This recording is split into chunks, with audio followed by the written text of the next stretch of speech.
My name is Kyle Mao. I run a staffing overseas firm, and a question I get oftentimes from founders, executives, or higher level people in the company is, do I need an executive assistant? Do I need a chief of staff? Do I need an operations manager? Do I need an admin? Do I just need a virtual assistant? Let me answer that for you. So the often thing that happens is that people come on a call and they say they want to be able to give a task. And what I mean is you want to be able to say, here's this problem, I don't know what to do with it. Can you please just figure it out? Very rarely does someone come on a call and say, I have this consistent problem. I need this person to execute the process that is already built that solves the problem, no matter what it is. And then it's very clear what is good and what is bad and what is done and what is not done. Almost never is it clear. If you're asking the question of what do I need, it's because you need someone to figure it out. You're almost hoping that the new person you hire is going to say, Kyle, here's the problem, here's the solution, here's what I think we should do in the future, and here's how we track it properly. That's what you're hoping to get. That's what you're hoping someone comes when you hire them and what they actually do and what they actually build out for you or in your company. Let me give you an explanation. I just hired a new executive assistant recently. I have here, I don't know if I'm gonna get this rotating right. I just moved countries. Things are a mess. I have a new sofa here. It just needed to appear. I said, my dad's coming soon.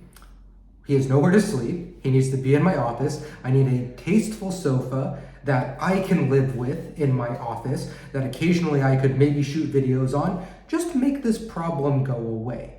I got back 5 links with 5 different options. I picked one. I said, here's, order it, give me the tracking number, tell me the day I can expect the delivery, and that was it. That's a high, I don't want to say that's a high level task. It's not, wouldn't say it's necessarily high level, but that's a task that is ambiguous and it just needs to be solved. That is something I would give an executive assistant. On the other hand, she has other tasks that are very simple. It's scrape 100 leads with this criteria. Go log into my LinkedIn. Here's the criteria. Company must be X. It must have Y. It must have Z revenue, no matter what it is. And that's a repeatable task where it's outlined, there's rules, it's defined, success is clear, 100 leads per week or per month, no matter what it is. It's very straightforward what she needs to do on a daily or weekly basis to hit those KPIs.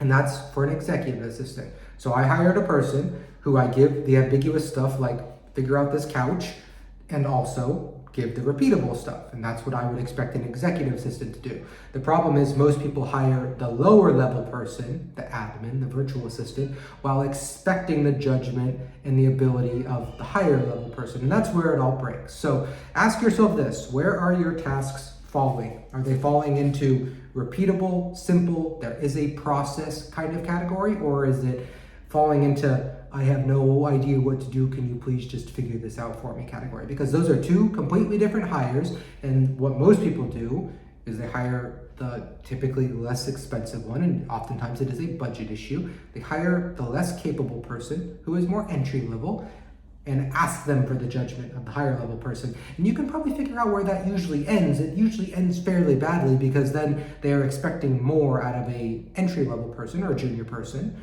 who might be able to develop that capability one day, but they're asking for too much. And then because they can't do it, it creates more problems. So it's like one of those things, this is the exact fallacy of it's easier just to do it myself, because if you give someone a task and they screw it up and then you have to fix it, you've lost the opportunity cost of the time because you've waited for however long it took to get it back. You've spent the time training and giving the instruction, and now you have to go redo it anyway. So yes, it would have 100% been easier just to buckle down and do it yourself. So that is how we usually handle these situations. I would say, again, if you have to ask the question, you probably know the answer already. The question is usually whether your wallet is okay with that. So we can help you figure this out on calls, and we've done this hundreds, thousands of times. And it really just comes down to, does this require judgment, or is this just doing things repeatedly?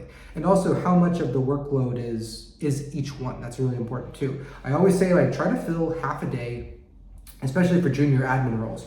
Try to fill half the day with repeatable stuff that always needs to be done, because otherwise you give yourself another job. So if you have to wake up every day and say, oh, I have an assistant who I'm now paying a salary to, I don't know what they're doing today, guess what? You have to come up with work, which you hate, you end up presenting it, and then you end up presenting them.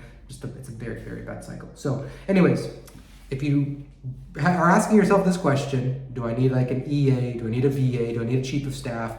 You probably know the answer, but if you want to talk about it, book a call.